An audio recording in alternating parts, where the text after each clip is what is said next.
Hey, this is Rustin with Metalholic Magazine and Mojo Radio, and with me, Rick DeJesus of Adelitas Way. How you doing? I'm good, man. We're back on tour. We're in Buffalo right now, getting ready to kick off the tour with the Sick Puppies in Framingham. Is it like going home, hitting the road again? It is. You know, we pull up to the venue right now. I'm sitting in a Fridays that I've eaten at probably 2 or 3 times already, and it's just, you know, it feels. I think when you're off, you feel more out of place. I'm so used to the road. We were on the road for almost 3 years nonstop. You know, I think being home is weird to me. Right. I remember talking to Lizzie last time I saw you guys from Hailstorm, and she was saying even when they go home and they park the bus in the driveway, they go stay on the bus at night. Yeah, it's true. It freaks you out. You get home and you really don't know how to conduct yourself. You know what I mean? You get there and you're everything feels a little bit weird. Well, and you guys toured relentlessly, like you said, on the debut album. So this is probably just the beginning of a new 2-year trek with your sophomore album coming out in June. I'm hoping longer. I'm hoping this thing keeps us on the road for the next 3 or 4 years, man. I feel really, really good about this album. I think we went above and beyond, man. We set the goal really, really high for this record, and I honestly just can't wait for people to hear it. That's the number one thing that I think about. I get excited. Well, good, because that's what I want to talk about today, and we'll start with the new single, Sick. Just dropped today. Tell us a little bit about the track.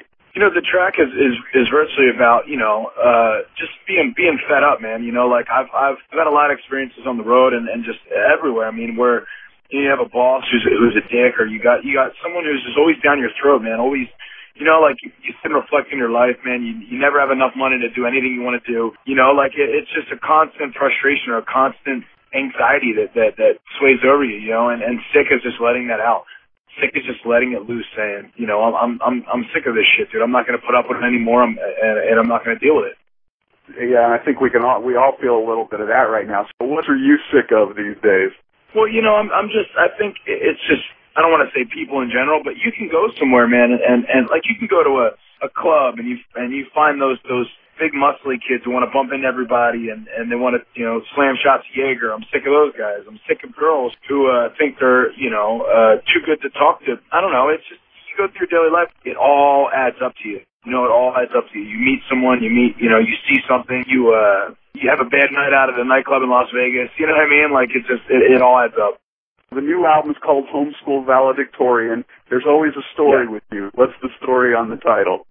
Well, I think the story is, you know, a home school valedictorian to me is somebody who thinks they're the best in the world in a class of one. You know what I mean? They think that they're the greatest person to ever live. And I seem to bump into a lot of those people who just think they're above people and think they're better than everyone else and think that things are owed to them. You know, like they feel like they should be praised. They feel like, you know, and I just think, you know, there's so many people out there that have that attitude right now that I'm better than you. I'm you know, higher on the food chain than you. The home school valedictorian is very fitting because in their mind, they're the best person ever in their own mind, you know? What can we expect from the album?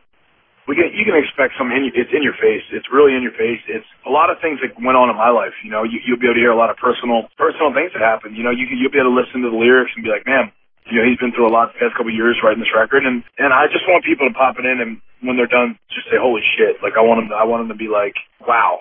And that's the goal. Well, and you come out swinging with the first song, which is called The Collapse. What's the story behind that? You know, we actually wrote that song. We were very heavily involved in a lot of sports stuff. And we've had songs for the NFL. We've had songs for WWE. We've had songs for NHL. I mean, we've had college football songs. And when I was thinking of The Collapse, I was thinking of like a game, like a sports game, like a football game, like you know, I was just picturing myself laying somebody out, man. Nice segue there, because I was going to ask you about this at some point anyway. We got the NFL lockout now. I know you guys are big sports fans, big NFL fans. What's your guys' take on this NFL lockout?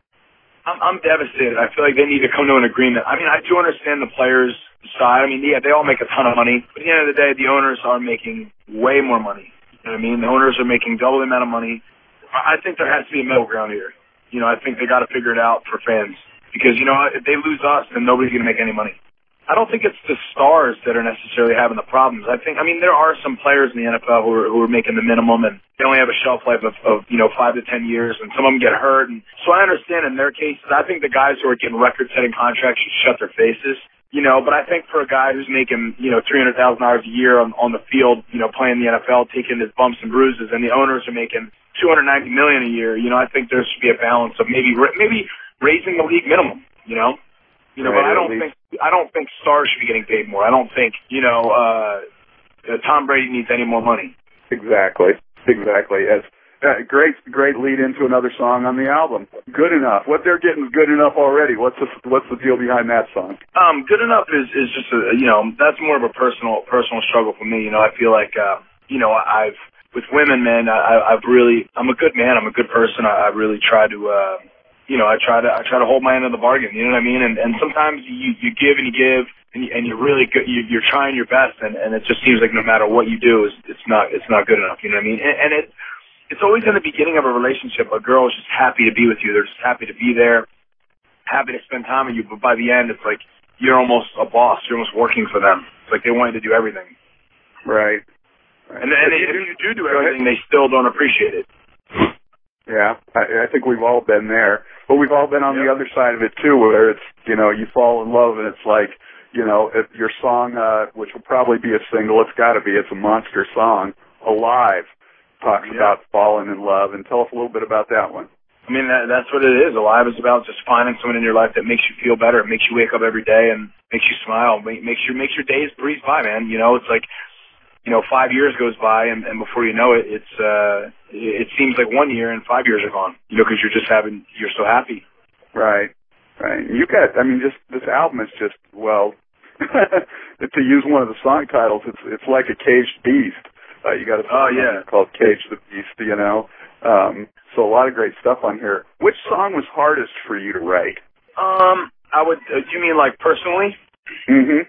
I would say I Can Tell on the record. That's very personal song. It's a really, really meaningful song to me, and that's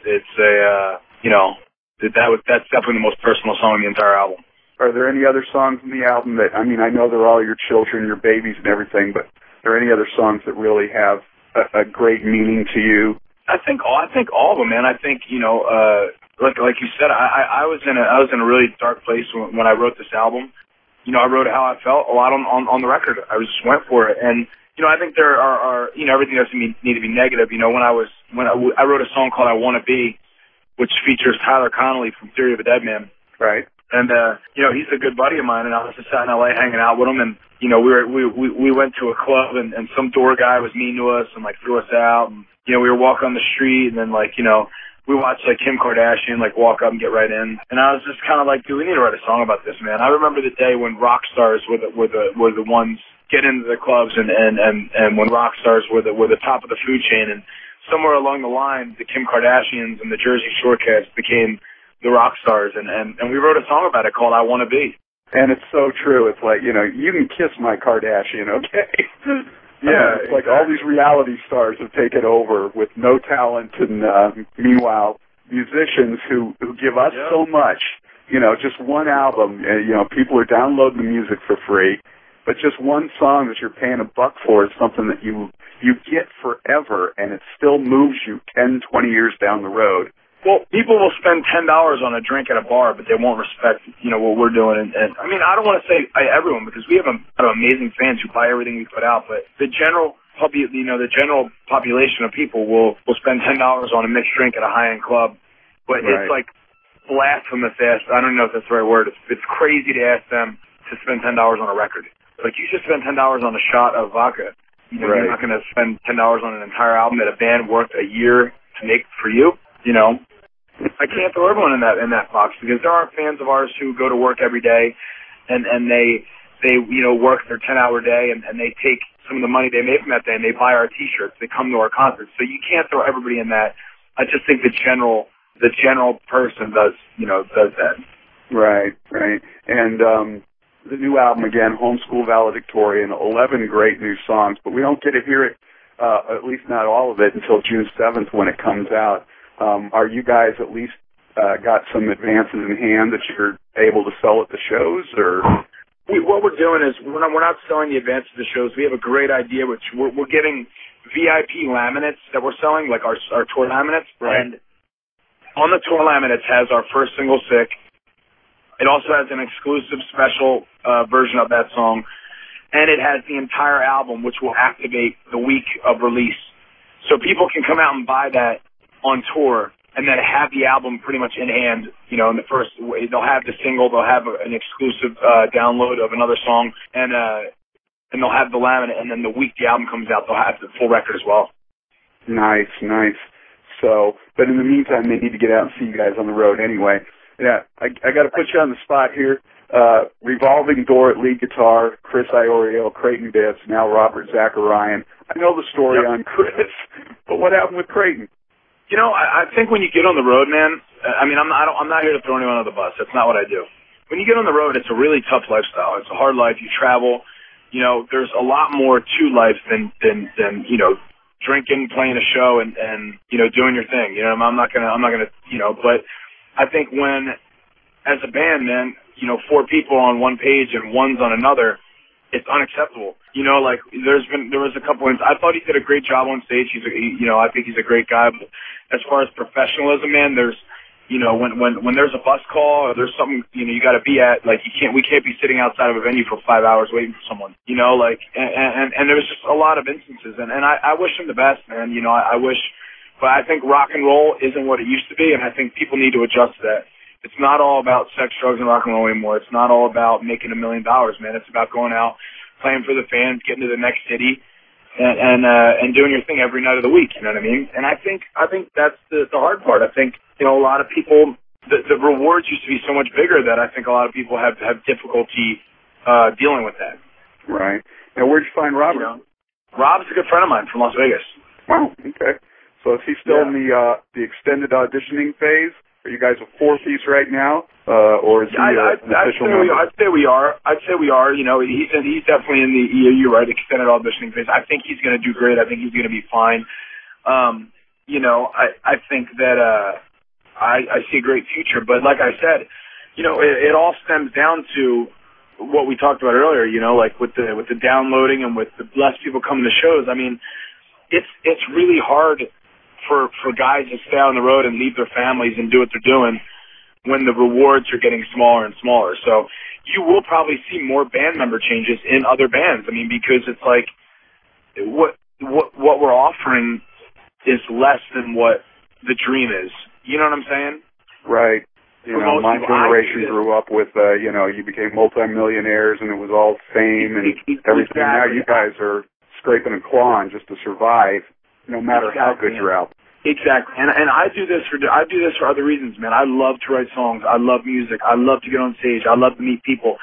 You know, and out of 5 guys, there's some guys who are just like, dude, I need to feed my family. Dude, I need to get a job. Dude, I can't be away from my kids for that long. Dude, you know, that was one of the problems with Chris. Chris wanted to come out and be an 80s star guitar player. He wanted to come out and be Slash, and that era is over, man. You know what I mean? And when it doesn't happen the way someone plans, they get discouraged and they don't want to spend the grueling hours on the road. They don't want to spend the nights eating at gas stations. You know what I mean? So right. I think you will see a pattern of a lot of bands going through a member or two here and there because, like I said, man, the rewards are just not what they once were.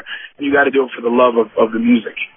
Absolutely. I couldn't agree more. Before we get out of here, do you have any final words for the fans? I just want to say that you know, we made this album for them. You know, we're very fortunate to be able to get back on the road, and I think the number one fear for musicians is to not to get to see their fans. I mean, we work as hard as we get so we can keep coming back and seeing our fans. You know, we make another record so we can get back out and see our fans, and that's really why we do this, man. We love music. We love the people appreciate our music, and I'm telling the fans right now, our new record's gonna fucking kick you right in the face. So get ready for it.